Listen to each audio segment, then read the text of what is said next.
All right, ladies and gentlemen, boys and girls, I'm Stirling Cooper, and this is Josh Hudson from The Pinnacle of Man. Josh and I started chatting on Instagram. I reached out to Josh. I was like, I saw that you had a few guys on your channel who I'm friends with, and I've done some collaborations with. And I thought, you know what, it might be interesting for us to do a collab together. You were honestly, you were a little bit skeptical. You're like, I don't know if you know we align like with our values and whatnot. And after a little bit of back and forth, we thought we might come up with a pretty interesting conversation between the two of us. So, to be honest, man, that was a little bit me just like judging a book by its cover. I didn't go too in depth into the content. I'm used to it. Trust, don't worry. That's why I say. That's why I was like, look, you can ask me anything you like. I'm an open book because I'm very much used to that. You know, I get like a bit of hate here and there on social media from, I guess, maybe not necessarily men like you, but guys who are like really on the sort of really conservative kind of end, like the men's help space, like, which is kind of ironic because I actually have done some collaborations with men who are like Christian fathers, like patriarchs, and we see eye to eye on a hell of a lot of stuff. You know, yeah. So I appreciate you taking the time, and you know we can see where we agree and we can see where we disagree. And I think that's gonna be really fun. Yeah, I think so too, man. Yeah. Definitely. Maybe you could give everyone, all of my viewers, a bit of a background about you and your channel and kind of what you're all about and how you ended up in this sort of men's help space. Yeah, the typical Batman origin story. Yeah, I was my first couple of relationships I was cheated on and had low self-esteem and I didn't realize it. And that pain was the best thing that happened to me because it caused you to go inward and search, try to work on yourself. And that led me to psychology field, just studying human behavior. I was super introverted, escape reality through video games, porn, all that stuff, and not interacting with people basically. And then, man, I kind of went to college and got my master's in psychology and used that kind of party atmosphere to really hone my social skills and get better with women. And then became a licensed marriage family therapist. So working with couples and individuals, specifically helping men overcome addictions. I worked in the drug addiction space. I worked with sex offenders. I worked with a whole gambit array of men's issues, relationships, couples. And then I was kind of doing Pinnacle Man on the side as a hobby. I wasn't really treating it as a business, just creating content on dating and relationships. And I didn't realize that a lot of men were struggling with their porn habit. Like they couldn't stop doing it despite wanting to. I thought I was the only one because men don't really talk about it that much. And so I started to make content on that. And I saw that it was a huge issue. And so I started to help men overcome their porn addiction and also with dating advice. And that's kind of where I'm at right now. Yeah. Yeah, man, and it's I always say this. It's kind of funny that I worked in like the adult entertainment industry, and I'm the first guy to tell dudes when they come to me. I'm the first one to say, "Look, you should probably quit fapping to porn." Like it is, there is like practically zero benefit from this. Like there's a couple of very specific circumstances in which I will tell a guy, "Okay, you can use it for this reason." But those are very specific to us. Like if they have one particular problem, for every other case, I'm like, don't do it.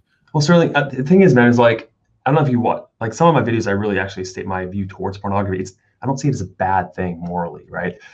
Look, man, some people can get a surgery and take Oxycontin and all these pain pills and opiates and then go off it. Some people can drink socially on the weekend and they're fine. But there's some people that are predisposed in their brain chemistry, then once they take a sip of alcohol, they're blacking out every single time. And once they have opiates for the first time, it's like they had water for the first time ever. And they're just like, I need this. And so for some people, once they kind of gravitate towards porn, it is their only connection with a woman, right? It gives them other kind of needs that they can't get by themselves in a more organic way. So absolutely. Yeah. Absolutely, man. It's really interesting when you can look at graphs of like erectile dysfunction in men under the age of 30, like plotted across time. Yeah. And also look at the time that like these sort of streaming porn sites, the free ones like the Hub, etc. became really popular when they hit the internet, and it spikes at like the exact same moment. You're like, oh shit, we fucked up. Like there's a whole bunch of young men right now who are having problems in the bedroom, and that's part of why I've decided to do what I do. And I'm trying to like undo some of that damage, because like especially if you start, like you're about the same age as me, right? I'm like 34. How old are you, Josh? 32. Yeah, so we're in the same ballpark, right? Mm-hmm. And we kind of grew up without we grew up without the internet. Like the internet came in like when we were kind of already going through puberty, you know, or at least for me when I'm from outback Australia. It took a while to get there. Yeah, I get that. So we had these sort of formative years and interactions with women, with girls our age. Well, speak for yourself. I was stuck in my room, but well, dude, it's kind of funny you said that. I was actually like, I was also an introvert. I would have considered myself an introvert. I was into video games. I used to play a lot of, when I was a teenager, I played a lot of StarCraft, a lot of Warcraft. Dude, that was all me, man. Yeah, same kind of stuff. I don't do that anymore. I got away from that. I still got into basketball instead. I started playing sports. Nice. Started finding the gym. Just got stuck into school, like studying and stuff. I actually ended up having a degree in chemistry myself. So nice. Wow. That was so I took that path. You know what I mean? But then when like porn was around when I was at the sort of end of my teenage years, like porn started coming around. But I can't imagine as a young man, like growing up, you know, and like because it's on these things, you know, the moment, and I get access to that really early. And all it takes is a couple of clicks, couple of searches, and bam. Unlimited supply, man. Unlimited supply. Unlimited access to hardcore pornography from a very young age, pre-pubescent age in a lot of cases. So, yeah, man. And just like, I'm not sure if you're aware of this, but like porn, when men or women watch porn, it goes along the same axis in our brain as other drugs do, the dopaminergic axis, right? It's like the hypothalamus. And it's like, so the same but why that's important is that, just like any other drug, you need more and more of it to get that original high trace of that drug. And what happens with a lot of guys is the earlier the onset of the age of watching porn, the more deviant porn they kind of delve into to get, you know, that arousal increase. And it goes to a point where guys are watching things that they're not actually aroused by, but because of the novelty, it gives them that arousal. And then they feel shame. So a lot of guys go towards, I'm not going to say the exact types, but like, you know, very fetishized, deviant types of porn that they're like, why do I want this? Why am I into this? And it creates this like loop of like, just like isolation and depression, and they don't understand it. So that's where it gets really damaging for guys. Yeah, man. It's, you're describing something. It's kind of funny that we've both come from different places and ended up with a very, very similar conclusion. Because I teach guys that I'm like, look, if you want to kind of wean away from pornography, like I try to direct them on a thing I call like a dopamine fast. Love it. I do that too with my guys. Right. And I'll tell them to like not just get off the porn. I'll tell them to get off like social media. Yes. I'll tell them to get off sugar and alcohol. Fast for a bit, maybe. Yeah. Get off like junk food. Like all the things that are going to like, all these things that are like short-term gratification triggers. Yeah. Right. Definitely. And you need to rewire your, like anyone who's successful in life at anything has mastered the art of delayed gratification. Amen. So, like, if you can rewire, take a dopamine fast, get away from that instant gratification for a while. It's hard if you've never done it before, if you've been in a habit for a while. But it can be done, and then you can literally rewire your brain in like 30 days, and then you're on a much better path. You know? Yeah, I think a really obvious symptom for someone listening, one of your audience members, is like if you ever just compulsively just check your phone, go through all the social media apps, and you're just looking for some notification, you're dependent on it, right? And so, yeah, dude, that is, and these days, and it's kind of annoying because I like social media is part of my job now. So like YouTube, Instagram, Twitter is part of my job. So it's like I catch myself sometimes doing that. I'm like, am I actually working now, or am I just like in a loop? Producer versus consumer mindset, right? And yeah, I mean, it's like how much can you delegate to other people to do that for you? Like how much of the content creation do you have to have? I mean, obviously, you could have someone DM me, but it's like, I don't know, it's for like business relationships. But at the end of the day, yeah, it's net. There's like almost billions of dollars into these algorithms to keep us on it. So it's, you've seen the Social Dilemma documentary. That's why TikTok is absolute cancer. That's why I don't have it on my phone. Like I've got one for like to put more content out.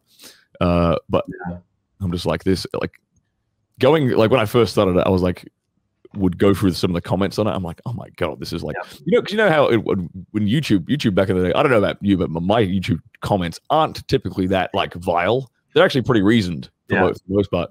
Yeah. And I had this conclusion that all of like, because YouTube back in the day used to be like really harsh. Like the comments section was just like, like horrible, like really insulting, but like just trolly, you know?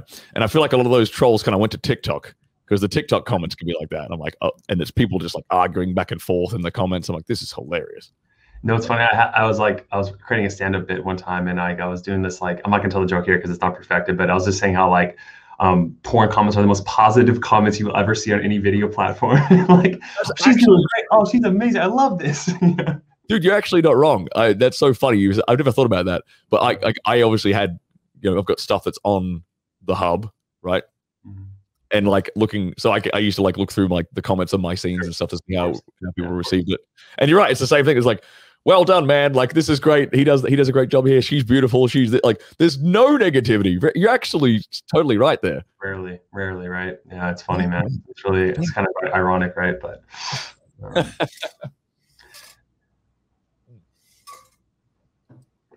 gotta hit my pre-workout juice. So you're working out after this? Yeah, I just like I don't drink coffee. Dude, same. This is I just started trying G Fuel. I don't know if you've heard of G Fuel. See, there you go.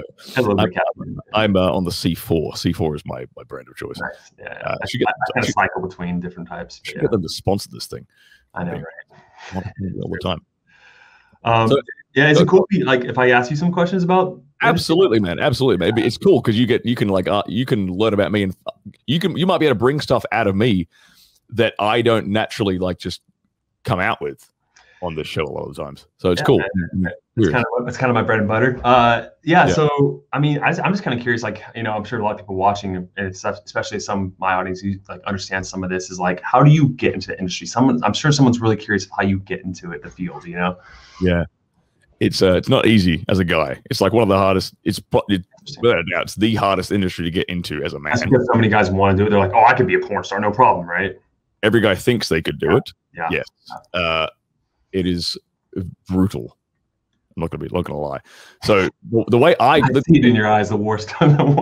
That's like the war stories, like eyes. I'm like, so I'll tell you how I got in, because my story is not really typical. Okay. I'll tell you how I got in, and then I'll tell you how like the typical guy gets in. Gotcha. I think those are two pretty interesting perspectives. Sure. So the way I got in, so we're gonna rewind the clock a lot. Rewind the clock several years, like about 10 years. I got into the swinging scene as a single man. Okay.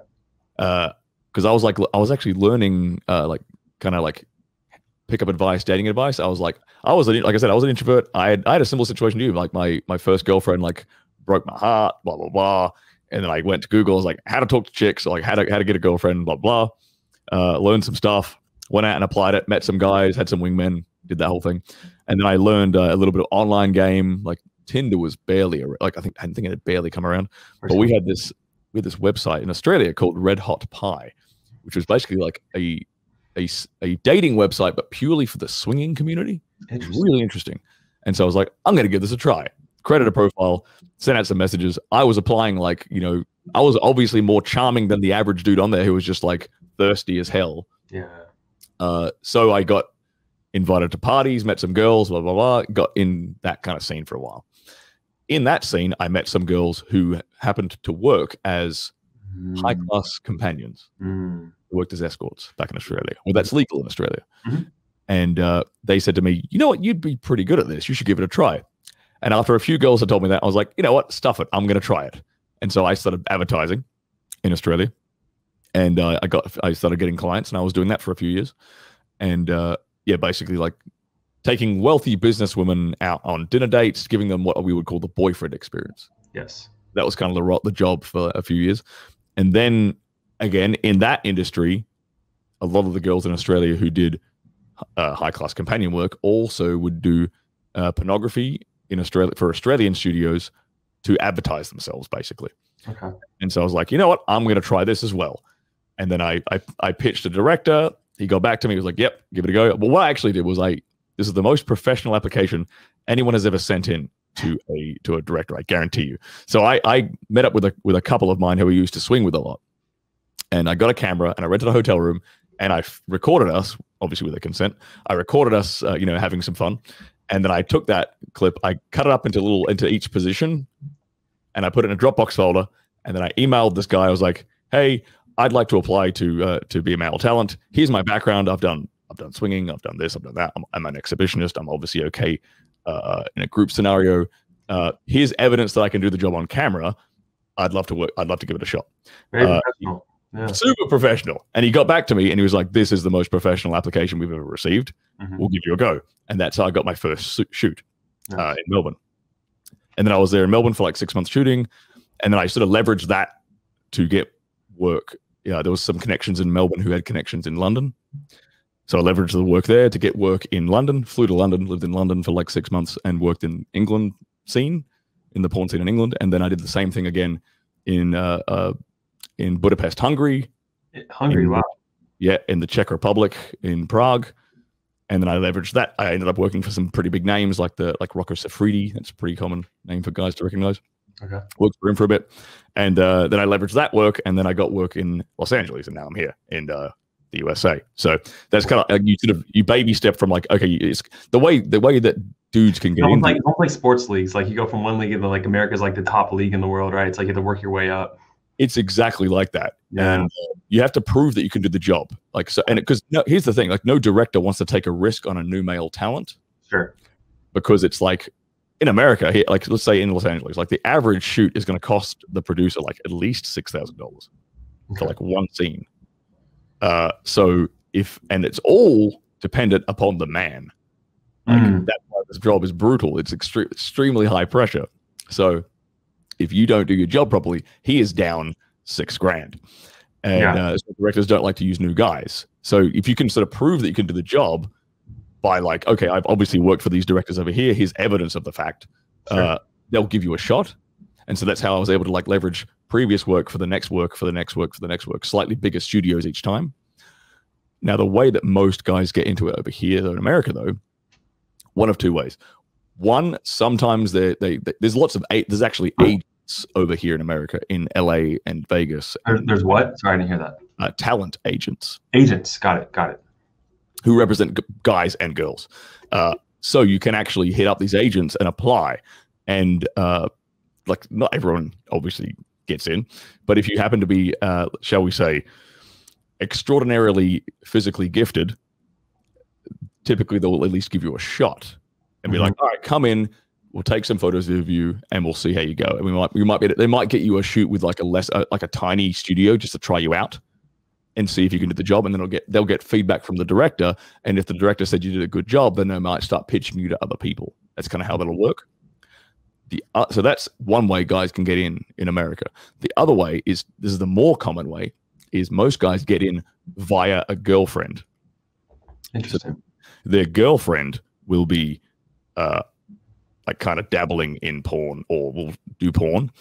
And then the girl will basically tell directors, hey, you should give my boyfriend a chance, or I'll only work for you if you shoot me with this guy. And that guy is her boyfriend. And so he gets his first shot. And that's the thing. Like once your foot's in the door, and if you just nail that first scene with a director, then he's like, oh, this guy's reliable. I can use him again. Because it's actually like that's the problem that you're solving as a male porn star, is that it's actually hard to find male talent who can do the job. So the directors can't shoot the exact same guy again and again and again and again. They need variety. So they want a roster of like 6 to 8 guys that they can use every month for all the scenes they've got to crank out. Right. You're solving a problem for them if you can actually deliver. That's kind of like the mentality I always approach. Yeah. And the man's always a supporting actor, obviously, it seems like, unless it's in gay porn. Yeah. So this is the analogy I always used was, imagine a Ferrari, right? The woman is the chassis, the beautiful like exterior, the look. The guy is the engine under the hood. Sure. He's what makes it actually move. And that's kind of what a porn scene's like. The woman is like what for sure. Yeah, that makes sense. Drags the guys in and grabs your attention. She's like, damn, that's sexy. But the guy is what's making it happen. Like it's my job as the male talent to bring something out of her on camera. You know, you can. I mean, me as being in the industry as a professional, I can look at a scene and I can tell instantly if they have chemistry or not. I can tell if it's just robotic and they're just going through the motions, or if the two of them had been flirting before the scene, or they really like each other and they're actually like putting on a real good performance. And actually enjoying it, even though you're acting, it's like you could just tell the difference, right? Yeah, like the audience probably can too. Then, yeah, I mean, more experienced audiences definitely would be able to tell at this point. I imagine if they're like connoisseurs of it or whatever. But it's really about like what you bring out of the woman on camera. That's like the acting side of things is really like the performance side of things. The technical aspect is like opening up, knowing your angles, knowing where the camera is, turning a certain way, turning her hips a certain way, putting her in certain positions so that the camera can see things. Like when I'm having sex on a porn set, it's not for me. It's actually for the camera. Of course. So, yeah. I think it's one of the misconceptions. And so like, that's actually one thing I was actually going to ask you is like, I know it differs from the actress you work with or time in your life or, the guy, but like on average, and I don't know how you quantify this, but like, how much do you think, you're actually enjoying the act, like the performance? Probably like, if I was breaking it down by sex position, I'm like, which ones are the comfortable ones? So doggy is very uncomfortable for me. Reverse cowgirl, like lean back and like have this like angle. Horrible. It's horrible. Reverse cowgirl's terrible. Cowgirl's really good. Missionary's like 50-50 sometimes, depending upon like the girl and the couch you're on. And then spoon's really good. So like, okay, that actually kind of breaks it down. So it's like, it's probably like 60% uncomfortable, 40% comfortable. Has being in this industry really warped the way you view sex outside of your performance? Like it's actually made me appreciate sex outside of performing more. How so? Because it's not work anymore. It's not work. Because I've spent so many years like in the industry, like working for the camera, having sex for the camera. Now, when in my private life, it's like, yes, I get to do what I want to do. I get to do, because sex on camera is totally different from sex off camera. That's the thing is like, that, but I think a lot of people, young men who watch it, that's the confusion, right? I have to have sex this way, right? I have to. Yeah, man. Like I am a much better lover off camera than I can be on camera because it's just a simple logistical thing. Like I have to get my hands out of the way for like certain shots, right? I can't like penetrate fully because my thighs will block her vagina, on the camera. There's certain little things that people don't think about on porn sets that you like. So that's what I was saying. Like, there's only certain positions which are actually really enjoyable because you get to actually like a cowgirl position, for example. The camera can see everything, and I can do what I would normally do with in my private life. So like, but most of the sex positions are not like that. So like I said, when in my private life, I kind of enjoy it a lot more. I'm like, all right, cool. It's time for me to have some fun and her to have some fun and actually like, be passionate, have some chemistry, have some connection. Because obviously, and there's another thing there is like, you're not going to have chemistry with every single girl you shoot with. That's just impossible. Like that's no human is just like every girl you talk to in public is not going to want you, right? Exactly, man. So I kind of lump it into like, I lump the girls in my industry into thirds, into like 3/3. So the first third are like the genuine nymphomaniacs, and they're fantastic to shoot with. They're fantastic to work with. They make the day easy. Like the way I sort of distinguish that is they're typically like, you're typically flirting the whole day, and sometimes she might be like grabbing your dick through your pants before you're even like you're like an hour and a half away from even shooting porn. Like it's dialogue time, you know what I mean? But you guys are flirting, you're grinding up on each other. Maybe like when the director's not looking, she's sucking your dick, whatever. It's like, it's genuine chemistry. Those days, that's like a third of the performances. The other third are what I would call like professionals. So typically these are actually girls that have a boyfriend or a husband or some kind of partner. It's all business, right? Business, but it's business. They're very professional. They rock up on time. They do their job. But and they're nice and cordial and polite. But they're not flirting with you really. But once the camera goes on, then they're actually giving you their all. But they're not doing it's purely when the camera's on. And then the last third are what I call the divas. And the divas are the ones that make it kind of hard. They make the job challenging because they kind of have like an aloof about them of like, I am God's gift to you. Like, you're lucky just to be in the presence of my vagina. They're the kind of they'll be checking their Instagram like all day, not really like engaging with you at all. If you're trying to have a conversation, just trying to get to know each other, trying to build some chemistry, they're not like really conducive to that. And that girl is different for every guy, like I said, because the chemistry is not going to be there with everybody. Right. But so certain girls for me will be a diva, but for other guys they might not be, and vice versa. So, interesting. Yeah, that's something I never really explored or understood about the industry. I'm kind of curious though. Like, obviously, your 12-year-old self Sterling wasn't getting like, I want to be a porn star when I grow up, right? So like, in the process that you told me, actually he was like 16-year-old me was actually, no joke. Like, was like, if I can make money doing this, then where do you think that came from? I don't know, man. It was like, I think it coming from like a tiny town, like 3,000 person town in like rural Western Australia. Like, I grew up with all the women I ever knew from like a young age, so like there was like the idea of like glitz and glamour and like new women and beautiful women at that, like, and being paid to be around them was sort of this thing that was so, I didn't think I could achieve it. It was this sort of like fantasy in my head of like, this is like something that I will never be able to achieve. So that was kind of like, kind of crystallize and become a part of your reality. You grabbed onto it. Yeah, basically. When I saw the opportunity, I was like, shit, yeah, let's do this. Like, it was actually a case of, honest to God, this is something I don't really tell many people.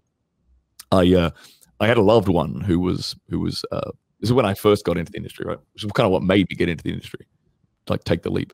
I had a loved one who was passing away from cancer, right? And when someone's dying from cancer, like, you're confronted with death every day. Like, you're thinking about it every day, It's not like a heart attack or like a car crash. It's like, it's coming. So you just mill on it all the time. And like I said, I was thinking about death a lot, and I decided I'm going to sit down. I'm going to spend 30 days, the next 30 days. And I woke up every morning and I asked myself the same question for 30 days straight. And I said, if I died today, what's the one thing I would regret having never done in my life? I asked myself that question for 30 days straight. That's on camera. Dude, and the answer for 30 days was like porn. I don't know why. I don't know why. It was just like, I felt like this sort of like like this ridiculous like thing. That's fascinating. That's really fascinating. Yeah, I mean, it's like in existential psychotherapy, they call that awakening experiences. When you're confronted with death, it's like right in your face. You can't deny it, that you like question your own existence. Obviously, it's something natural, but yeah man, that's really fascinating. So I kind of want to get into more of the nitty gritty, if you don't mind, like the nitty gritty questions. So like, and I know you don't know the objective numbers, but obviously we're going to go from your own experience, right? That's all we have to pull from. What is like, you think the average lifespan of like a female porn actress, like out of 100 actresses, like how many actually make it to where it's like they become independent, they're entrepreneur, like they make their own money, it's glitz and glamour versus the ones that just kind of like use or fall off and they go back to like their normal existence? Yeah, it's a really good question. So it's kind of, with these days, especially with things like OnlyFans, like girls can really make good money, like their own money. This wasn't the case. And before OnlyFans came around. Sure. There was a period of time like post Pornhub and pre OnlyFans when we didn't really make, like, porn industry didn't really make much money. Like the actors themselves didn't really make much money. Especially when the free sites came out, right? Before that, it was actually better, but like those two. Exactly. Yeah. Like the rates plummeted past after Pornhub came about. So nowadays they actually can make a pretty good money. And like if a girl, that's the thing, if a girl manages her career properly, she can actually do quite well. If she manages her asset, which is like her social media and her OnlyFans and her fan base, she can actually make a real good living. But let me give you some numbers. So, and it's kind of different everywhere you go too. So in Eastern Europe, where I've shot, so Prague, Czech Republic, and Hungary, Budapest, right?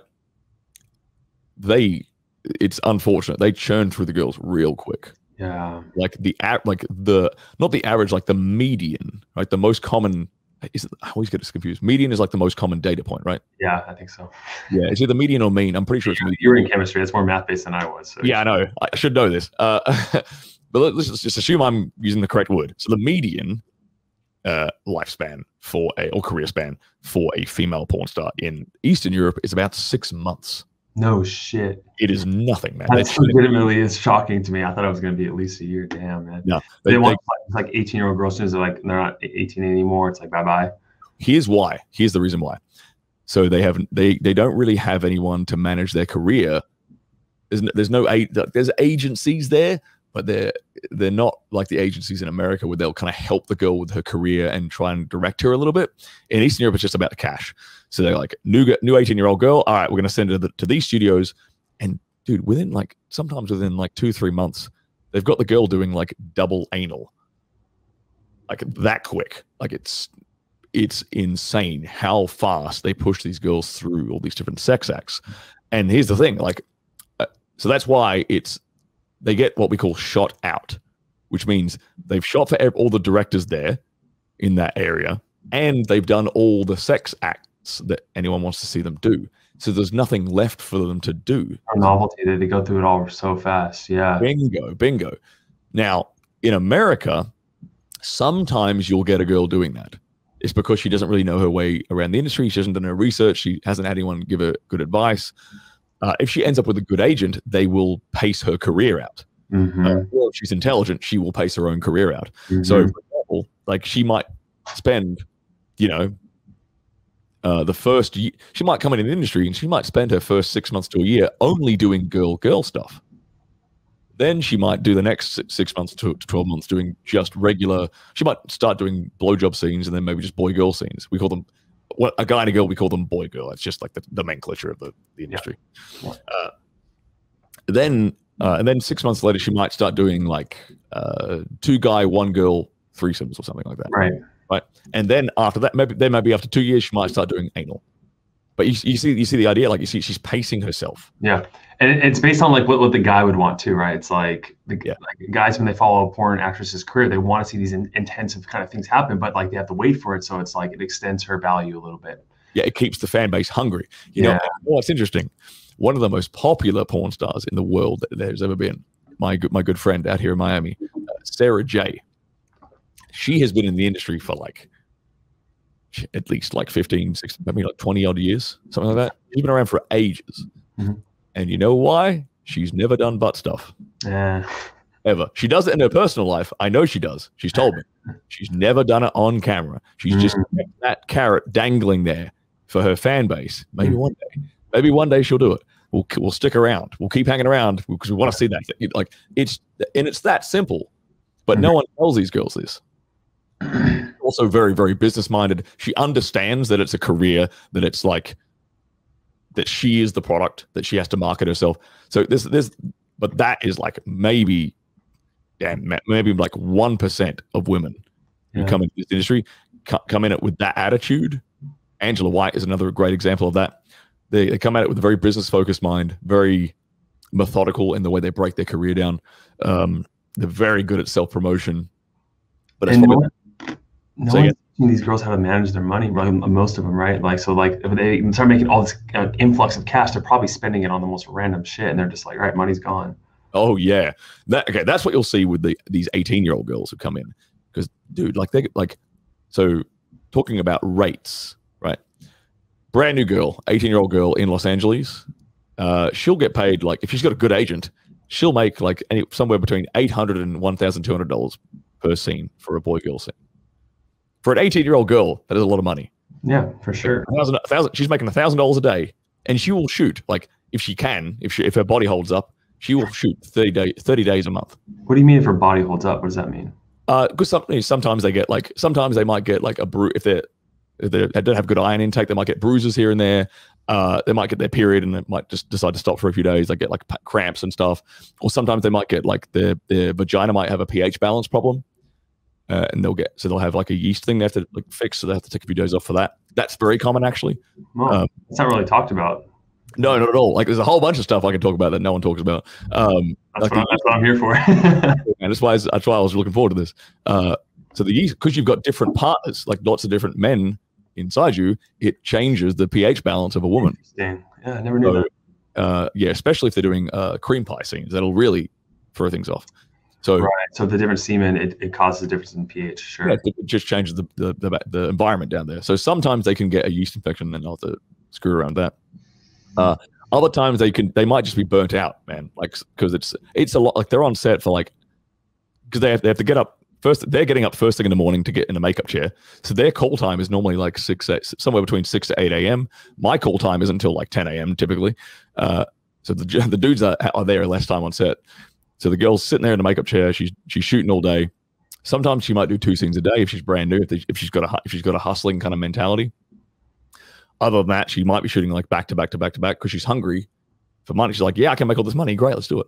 But then I'm not gonna lie, it can be exhausting. I mean, like especially if you're a young girl, you know, like thin, not like she's not like an athlete yet. You know, she's only 18, and she's doing a lot of relatively athletic things. And like this, you're really painting a clear picture. This is like tedious work. It's not easy to do. Like guys, when we just see the finished product, we're like, oh yeah, she just showed up. She started having sex with this guy. She enjoyed it. She came and then she left. Like not at all. I'll give you a breakdown of like a typical day too, if you like. But yeah, that's when I say not shot out. Sorry, when I say she's a bit burnt out, that's what I mean. You know, just the wear and tear of like doing this every day can kind of get to them. They're like, I need to take a break. But if she can handle it, she can shoot like 30 days back to back to back easily as a brand new girl in LA. So like $1,000 a day for like a month. They're like when you're not, I think you look at people who win the lotto, most of them are broke within 75% after 5 years. Right? And they just won millions of dollars. How's that possible? Because it's their identity. Yeah. It's a mentality thing. Yeah. So the same thing happens with these porn girls. No one's teaching them financial literacy. Of course not. No one. In fact, I should do that. That should be a fucking job. You just give me an idea, Josh. But it's the idea. Like they come in, they're earning all this money. What do they spend it on? They spend it on shoes. They spend it on lingerie sets. There is a degree of money that has to be reinvested into the career because they can't really use this. They can't use the same lingerie set for like the same director. Again. So like once, so they got to rotate. 2 videos with the same clothing on that. That would just be Yeah, they got to rotate through their wardrobe. So it's basically wardrobe, lingerie, outfits, shoes, makeup, nails, hair, like all this stuff. That's literally what they spend all their money on. How prevalent is like the drug use and spending money on like drugs in the industry? You know what? It's actually interesting. The one exception on the drug use thing is weed. And in California in particular, like most of the women in California are smoking pot. It's a very, very common thing. So the stereotype is that like porn stars, like especially women, will do like coke. That's and LA especially too. That's not really a dude. It's not actually as common as you think. Like, interesting. They might do it. Like some of the girls might do it occasionally at big parties and big events and stuff. Or some of the younger, like she's a younger girl, like again, it's like 18-year-old girl. First time in LA, glitz and glamour, like people are offering her stuff. Yeah, she might party on the weekend and do some stuff, but there's no drugs on set. They all rock up sober. Like most of them. There's the occasional one that's like not taking it seriously and not taking it professionally, and she pretty much like gets kicked out pretty early on. Yeah. She won't make it. But most of them actually take it pretty seriously, and they there's never been. I've never been on set with this drugs. There's no alcohol. There's no alcohol on set. There's no cocaine on set. None of that crap. And like weed. Okay, some people will like vape because it's legal in California. So some people will smoke a joint like outside before they come to set and after they leave set. But you're not allowed to smoke on set during filming and stuff, right? So I imagine that's for like the big industries that are very professional. But like, do you think there's any difference when it comes to these amateur studios and amateur filming? Definitely, yeah. Like if it's like a guy in his like house and he's like bringing a model in, he'll probably, because if he's the one in charge, so he'll probably like smoke something. But I've never heard of like cocaine use on set, even in that amateur context. Never. And you haven't really, obviously, you weren't exposed too much to the amateur scene that much. Obviously, you went through all the studio. No. Well, I actually worked for so in Australia and then especially in England. I worked especially in England. I worked for a lot of like smaller studios, which you would call like kind of amateur. Mm-hmm. It's like a dude who like one guy who like kind of runs everything. He runs the website. He picks the models. He pays the models. He does all the camera work. It's all him. And it's just a tiny little amateur studio. So I worked for a lot of those in England, and again, same situation. None of that stuff ever happened on set. Yeah. It's a lot.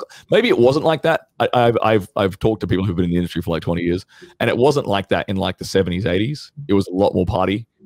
There was occasions when there was like coke on set and stuff back then, but nowadays it's a lot more professional than. Coke back then was viewed like not even like a bad. It was just like, oh, let's do some coke, Yeah, I mean, because think about it, man. Like, dudes can't do coke on set, otherwise the dick won't get hard. No. So like that's kind of like that's the whole thing. It's kind of a pointless activity for dudes. Yeah. You know, what's some of the, I know we obviously know all the positive. It's a lot more professional than a lot of people think in terms of like, you know, and there's pros and cons to that, how tedious it actually is for girls, but then yet there's a lot of safety precautions. It's not as like party and just abusive as some people would make it think. So this is like the reality that we're hearing, which is great. Yeah. So we know the pros and the positives and the protections that are set in place, but have you seen some damaging things that you wish could have been changed or should change in the industry to be more protective of like the actors? There's one thing I would love to see happen in our industry, and that is like, because I think there's a lot of girls who get into this industry for the wrong reason. And these are the girls in America. Well, so in America, like I said, in Europe, like they might have a 6-month time span. That's like the median. Right? In America, typically it's like a couple. The median would probably be more something closer to like 2 years for a girl. 2 years. Yeah, but then some will go like 5, and some will have like a real big career out of it, right? Or they're going like 10+ years. So the thing I would like to see more of in the industry is, well, one, educating these girls on like how to manage their goddamn career and like how to manage money and stuff would be quite nice. Like they would do a lot better. And I feel like a lot of girls would, because some girls can get out of this thing and really regret it because they haven't set themselves up for life. It's a digital blueprint. It's a digital fingerprint you can never get away from. As much as you like, as much as you try, you're never getting away from that. No. It's for life. This is the internet. I would like to see that. I would actually like to see them be a bit of a standard for letting girls in. So I've been on set occasionally, not heaps, but there's been a handful of occasions when I've worked with a girl and I'm like, this woman should not be doing pornography. Like she's like a. I feel like she is there just for fast money.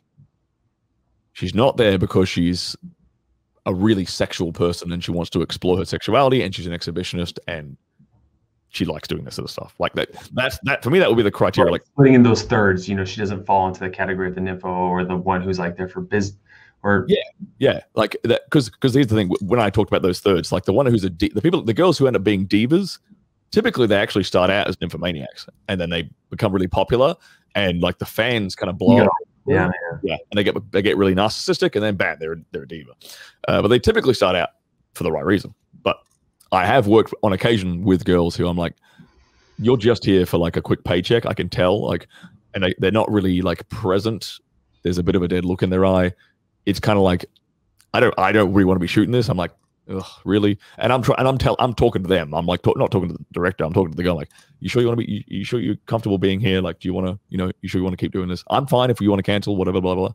It's never gotten to that stage. But I'm always letting them know, like, because I can tell, like, yeah, maybe this isn't the right thing for you, honey. Like, yeah. So I would be a standard. Part of the reason why that is because since there's such an influx of so many women coming, you know, the options for an actor or a director to have so many different options all the time, that there's no incentive for these studios to teach women this because there's just new girls coming in all the time, right? Absolutely, man. There's this weird misconception about porn as well these days with like that. For some reason, the word trafficking gets thrown around a lot in relation to my industry. Now, when people think trafficking, they think like, oh, like some poor Thai lady has been put in a shipping container and sent across the ocean and ends up in America, and now she's in like destitute and like forced to do sex work. I have never worked with a woman in my entire career across all the places of all the different studios, all the different directors, all the different countries I've worked for. I have never worked with a woman who wasn't there of her own free will. They have all, even these examples I was just saying before, where I don't think the girl should be there because I've got more experience than her. She still wants to be there. She's like, no, I want to do this. Like, we're gonna make some money. Blah blah. They're all there of their own free will and volition. And I think there's a big misconception in the porn industry that there's people like trafficking girls into this. That is not the case. All the agents in LA, they don't recruit. Like, they're just sitting there at the computer and reading email applications from different girls every day. Women are trying to actively get into this industry all the time. I think if I was to maybe play devil's advocate here, I think maybe when someone says that, if we go back to like, you know, Eastern Europe, right? I don't think these girls are forced into it, but like, you know, a young girl who's beautiful, someone approaches her saying, hey, you should do modeling. She gets some money. Hey, you want more money? and she has no other option she sees to make money for her family or whatever. She has all this pressure. She's like, oh, this is a way for fast money. So it's not that she doesn't want to. She is doing it from her free will, but maybe she has no other option or choice that she can see in her mind. I think it comes from a lack of education, like you were saying, because the other place this kind of takes, we already talked about, is in America. Like, if these girls were taught financial business acumen, maybe they can stay in the industry longer, leave it better for themselves. But I think when it comes to the damaging effects of this, it's like women are just not educated that maybe this is their only option in their eyes to make money, right? That's the problem, I think. And in definitely, it's like you might, some people might throw the argument that maybe they're coerced a little bit. There have been a couple of, like you said, the example, like, oh, she does some modeling shots, and then like, oh, you want to make some more money. There have been a couple of cases of that. I think the website Girls Do Porn was an example of that. Like they went to court, the dudes got arrested, blah blah blah, where they were kind of like coercing girls into more stuff than they'd signed up for. And that's terrible. That should be taken down. I don't agree with that. Here's your contract, literally, right? Like, well, exactly. Like you should, like, when we get to set, we know what we're doing. Like, we get told before we get to set, like, okay, it's this kind of scene. Here's your person you're working with. This is what's sort of required of you. And then when we get to set, me and the girl, we sit down and we go over our do's and don'ts list. Like, we will sit down. It's very methodical, a lot more clinical than people think. We'll be like, all right, can I pull your hair? Do you like having your hair pulled? Do you like being spanked? Do you like this? Do you like being choked? Blah, blah, blah. And she'll be like, yes, yes, yes, yes, no, no, no, whatever. She'll give me stuff. I'm like, okay, what are your big no-nos? What words don't you like being called? What things might trigger you? At least me, I'll be pretty methodical with this stuff if I've never worked with the girl before, so that, like, I'm making sure that she's comfortable the entire time. Because there have been a few. I'm not gonna lie. Last year, there was a few. I think there was about 6 different like sexual assault allegation cases in our industry, where, like, girls were saying that male performers sort of mistreated them, or they did some stuff on set that they didn't consent to. So, like, our industry has kind of doubled down, at least the professional side of our industry has doubled down with, like, their kind of consent checks and their, like, crossing their T's and dotting their I's. So now we will, like, there's a few directors I've worked for consistently. Part of their process is, like, they will film before the sex scene starts. They'll go through these questions like, please state your legal name, your age, date of birth, blah, blah, blah. Now, you're aware we're doing a boy-girl non-condom scene for this website. Yes, I'm aware of that. Are you here of your free will? Yes, I'm here by free will. Are you under the influence of any drugs or alcohol? No, I'm not. Is there anything you would anything you want to make sure we do not do today you're not comfortable with? And then she'll state that. They'll ask me the same questions, and then they'll do that exact same interview again after the sex scene. Yeah. They'll pay the check and they'll do the same questions like, how were you treated today? Was everything okay? Would you work with us again? And they're really covering their asses, like, legally, but it's also for the sake of the girls, making sure they understand, like, here's what we're doing. We don't want any miscommunication. We don't want you to feel like you're not comfortable. They specifically say you can call cut at any time you like. Don't feel bad about that, because that's a big one right there.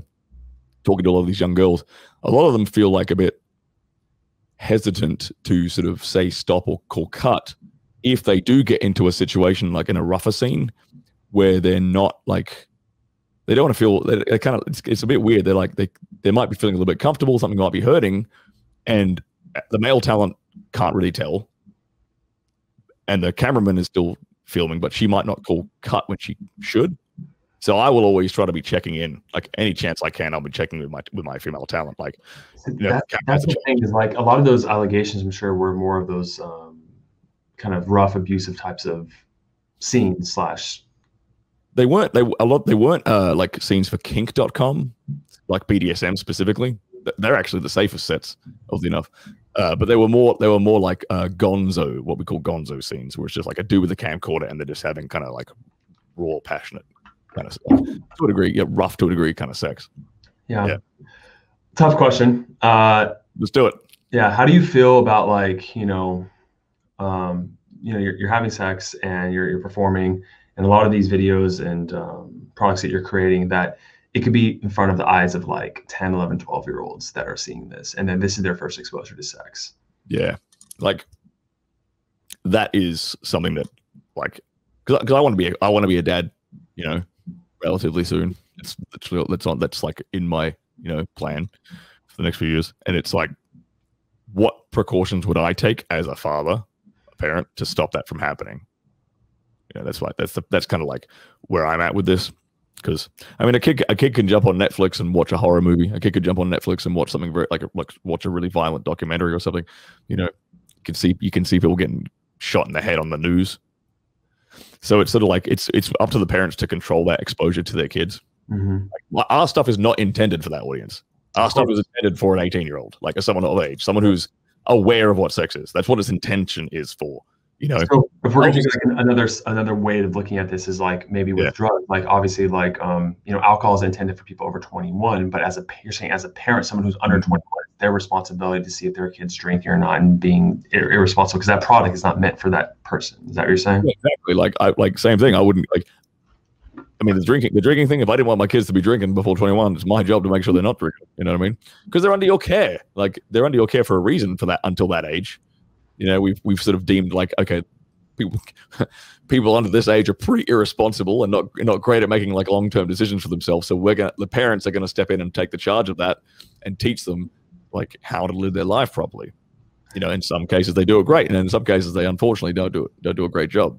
So you think it's under the parents' responsibility to say, hey, like porn exists. This is not natural. Like you shouldn't watch this because of these reasons. That's not, and having the sex talk with their kid. You think is there? Well, I think it's better. I think it's better for them to have yes, they should have a sex talk. Yes, but I also think it's much better for like someone to have a sexual experience before they start watching pornography. So don't watch porn until like lose your virginity. Have like learn sex through experience first before you start looking at it would be the ideal scenario. Obviously, that is not the case, unfortunately, with the vast majority of people on the planet these days. Which is really hard because I mean, the way I was exposed to it, and a lot of I have a really big subset of guys, and I learned how they're exposed to it. It's like a lot of times it's a friend right there at school, or they go to a friend's house, and the friend's like, "Hey, I have this. Check this out," right? And it's like, the parents don't know. It's like they're trusting that their friend, isn't going to do that. But yeah, and I mean, how do you control that? It's pretty hard to fucking control that.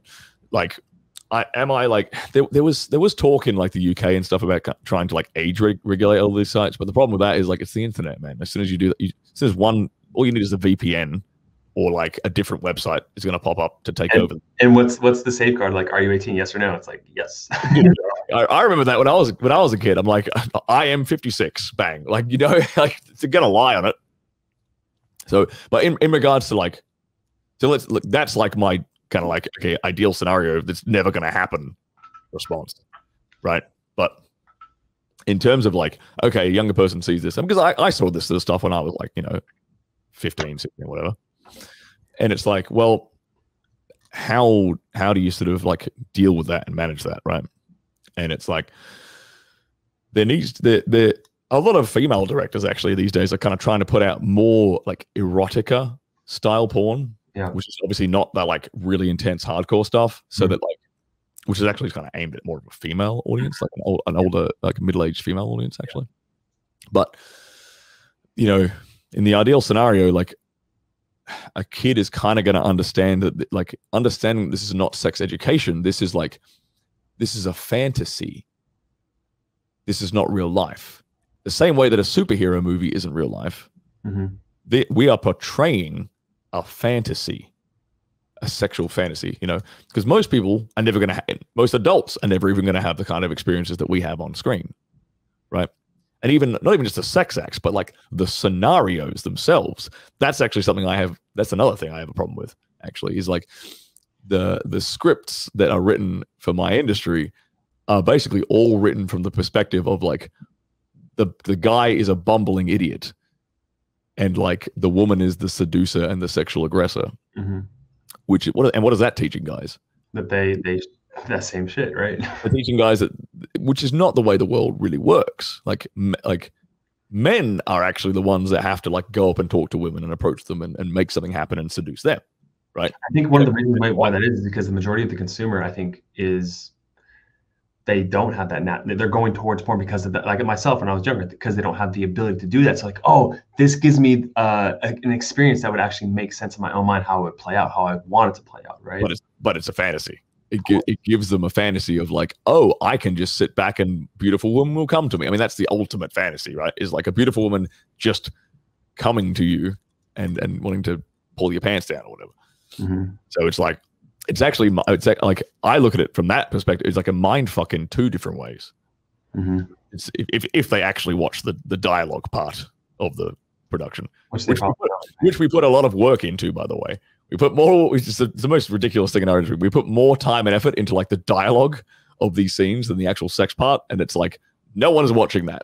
Well, I'm sure there's a subset of people that do, you know, that want the build up, that are, you know, really big consumers of that. But yeah, man, it's interesting because it's just, you know, a lot of times young kids, when their brain's not even fully developed, they can't tell the difference between reality and fantasy. It's what they think, right? And it's like, especially, it's like, oh, when I have sex, I need to have sex this way. And it's like, also the self-esteem issues, like, oh, like I'm not that endowed, right? Like, you know, a girl wants this kind of guy to hook up with her this long and have sex with her this long. And so it creates like this like lack of self-worth, I feel like, a lot of times for guys. Yeah, that's, and again, that's part of the reason why I do what I do with like my version of sex education. Like I call my sort of brand of stuff like no bullshit sex education for guys. Because I'm teaching them like, okay, like here are like the sexual triggers that women really like in the bedroom. Here's the things that women typically respond to. Here's like the kind of mental attitude I teach guys to come into the bedroom with. And it's one of like being the leader, being more dominant. Like you're the one in control of the sexual experience. You're the ones that are taking her through this kind of emotional roller coaster. And because honestly, when I get emails from younger guys and they're kind of inexperienced, they're nervous, man, because they're like, oh, I don't, and it's exactly like what you said. Oh, I don't know if I see this stuff on porn, and I'm like, I can't do that. Like, I'm not that athletic or whatever. I can't like pick a girl up and, you know, do whatever. And it's like, chill. You don't have to. Chill. Like, porn is a male fantasy. It's a fantasy for dudes. The sort of things that women fantasize about and really enjoy the bedroom are typically quite different. Like, for the most part. I mean, don't get me wrong. There's obviously going to be girls who are size queens who only want like a giant penis or whatever, and there's obviously going to be girls who, like in particular, girls in my industry who really get off on the kind of sex that we have. So, but you got like understanding that again, like this is a fantasy. It's like watching like the NBA. Like, you know, you're not going to go out into your backyard and like take off from the free throw. The average guy isn't going to take off from the free throw line, you know, dunk it. So like it's okay, chill. Like you can still play, you can still enjoy the game, you know, your way. Yeah, I think that one of the most unfortunate parts now that I'm getting from this talk with you, man, is that like, you know, not all porn is made equal, right? There's different studios, different types of porn, and it's unfortunate that most of these men, they lump the whole act of viewing it and getting off to it with everything. Like porn is ubiquitous across all things, and so like they start off with going towards this like safer, more developed professional type, and then it slowly delves into this more deviant porn that creates the problem. And it's unfortunate that it's just all considered porn. It's all the same shit to them, right? Yeah. I think, I mean, everything stems from a lack of education, right? We're going back to the girls, the business stuff, towards like the differences, how it affects people, why it's fantasy. But yeah, I think that's what I'm getting from all this, is that it's all porn is just ubiquitous across everything. Like it's all viewed as one product, and that's not the case at all. It's like it would be the same equivalent of like lumping in like 5-star Michelin restaurants with McDonald's with like your local taco stand. Like all food's made the same, right? That's the food industry, right? Well, yeah, it is, but we understand that these things are all kind of distinctly different. And because it's sex, we kind of like it's because sex is an intimate thing. It's in our personal lives. It's a very, very intimate thing for most people. It's a very important part of relationships. So that's why we attribute a totally different kind of standard to it, which I understand. But again, as a professional in the industry, like I'm able to like look back and kind of dissect it and be like, well, this is professional pornography. This is how we do it. This is more amateur stuff, and this shit over here, we don't like that at all. Brent, I have a weird question. Do you think, and I know this is really hard to answer, so maybe just go with your gut reaction, but like, do you think the world would be a better place without porn? Ooh, that's an interesting question, man. Well, look, here's the thing. Porn's been around since the dawn of time. Like you can find like cave paintings of pornography. You know, like when the printing press, like when the camera was invented, what are they taking photos of? Nude women. Like there's something. I don't think you'll ever be able to get rid of it. That's the thing. Like, I think that's like a scenario that would never happen. No, and it's only going to get more. I mean, VR coming in, you know, like sex robots, all this stuff. It's like it's going to get more ingrained into our culture for sure. Do I think it like? I think that the world is. I think the world would be better without video pornography. Right? It's like nudie mags are fine. Like, you know, the old, like you just look at, and I'm making this assessment. Maybe I'm like being a bit too nostalgic or whatever, like all the good old days, whatever. But, you know, like looking at the problems that guys have these days with in the bedroom and stuff, because I deal with this all the time. Like guys are hitting me up for advice on this. Like dudes in their like, you know, 1920s, 1950s, they probably weren't having these kind of problems. You know, they had like the nudie mag and like, you know, the nude calendar at like the mechanic shop. You know, that was pornography. And then we took it into like, okay, we're going to video the whole act, and then it started, and obviously it's going to escalate from there, and now it's in VR and blah blah blah. But I wouldn't necessarily get rid of it. I would like take it back a few notches. But like you can't do that. You know, the cat's out of the bag now. Yeah, so just increasing the education around it, right? I mean, that's the only thing you can really do, which is having conversations like this, obviously, you know. Exactly. Well, that's good. That's the one we're at least doing something in the positive direction, Josh. But the also unfortunate thing is like there's no way in hell. Like I'm lucky. I'm grateful for things like YouTube because I can get my message and my understanding out to people who are curious about it. There's no way in hell like any real life like educational institute would let me near like students with a barge pole to teach them about this stuff. That would never happen. Like they're like, you know, the parents committee coming out of the woodwork being like, get this guy out of here. You know what I mean? Even if I wanted to tell them something positive and like, hey, don't watch this shit, they still wouldn't let me near because of what we talked about earlier, because of the judging a book by its cover thing, right? Yeah, and that's the thing. You know, with Western culture, it's like, well, I would say actually Western culture, but you look at different countries, and I don't know if you've done studies on this, the types of pornography different countries watch, and the way they view sexuality and just sex in general. And so something about, you know, human nature that the more you try to suppress something, the more it comes out in more expressed ways under the surface, right? So you look at like South American culture, right? They're very sexual in their nature, right? The types of porn they watch is very basic stuff. But like you go to Japan where sex is just like suppressed like a motherfucker, right? Or kind of here in America, like the amount of deviant porn is crazy, right? So it's like, I think it does start from like on a cultural stance, like more from the education early on, teaching about sex, what proper sex is, and allowing that. Because like you said before, you can watch a video on Netflix of watching this guy's head get cut off, guts flying everywhere, but we can't show a fucking nipple. Yeah. Like, okay. You know, and it's like I actually don't have a problem with like, you know, there being violence on TV and stuff.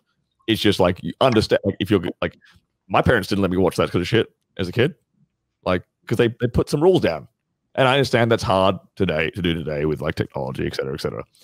You can make all the excuses you want. The standard should like my opinion is going to be the same, you know. Yeah, and I completely agree with that. What you said before about like the more you suppress sexuality, the more it comes out somewhere else. Take a wild guess. How many female porn stars do you think came from like strict religious backgrounds, my friend? Majority of them. Bingo. Yeah, for sure. Mormons, Catholics, lots of Mormons and lots of Mormon and Catholic girls in pornography right now.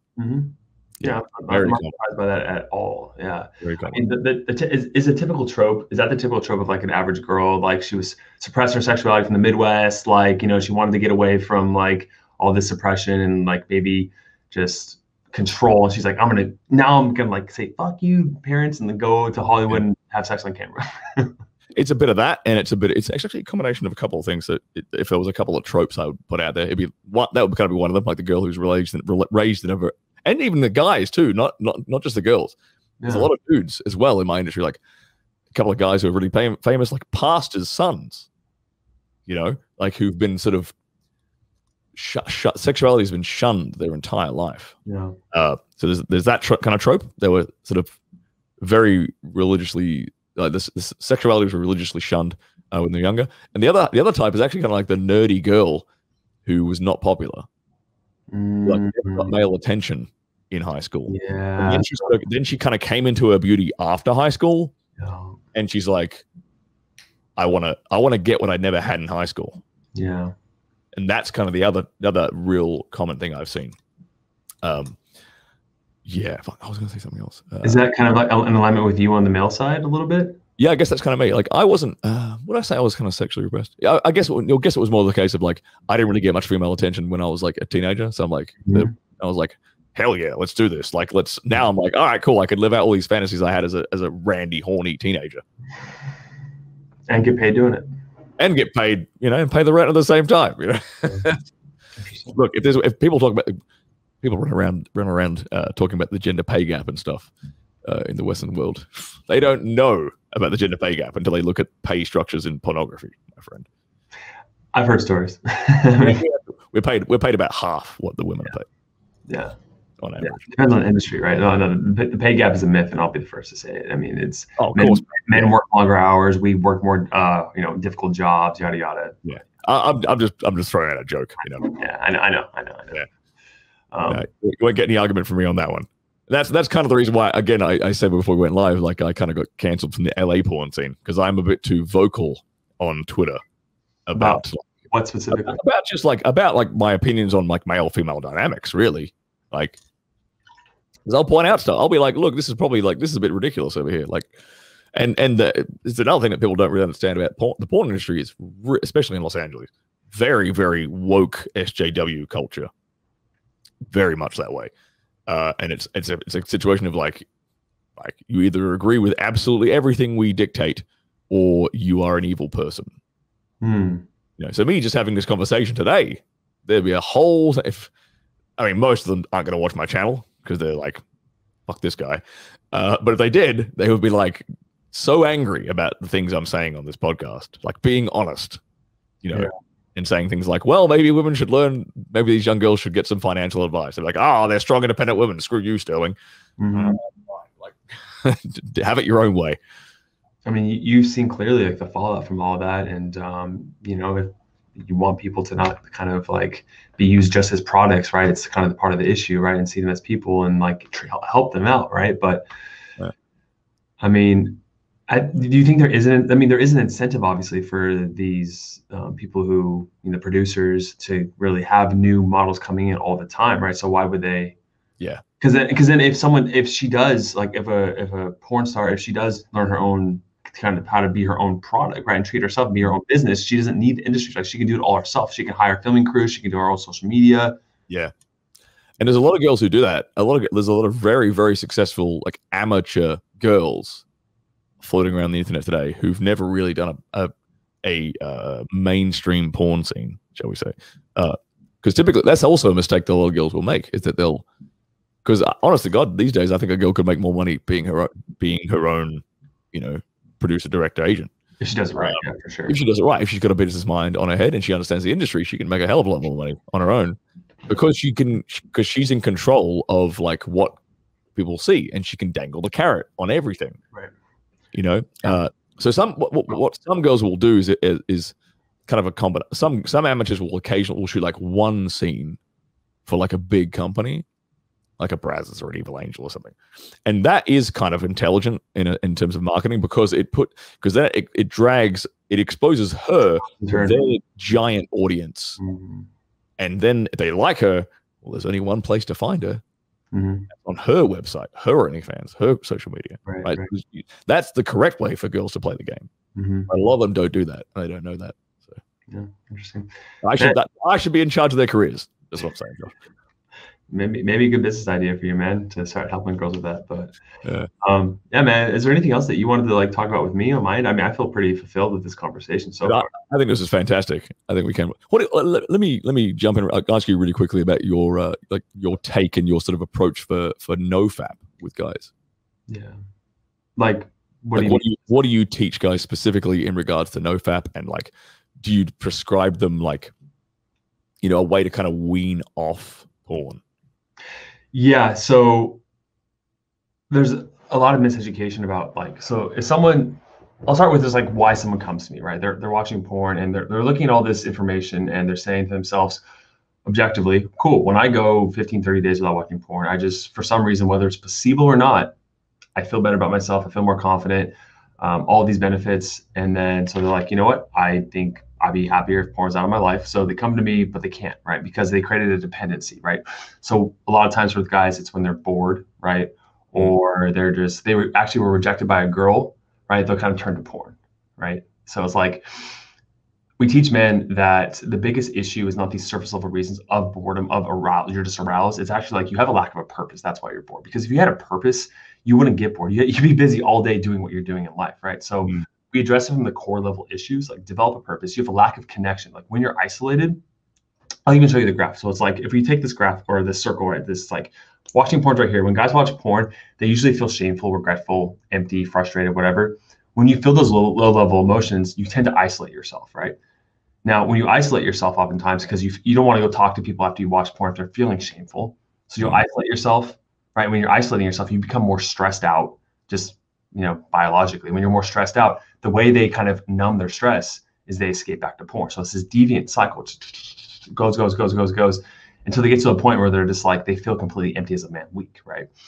So we teach them to find their purpose, have connection, understand the source of why they started watching porn, where it came from, and then obviously we have stuff that helps men teach how to talk to girls to actually get that need met in a different way.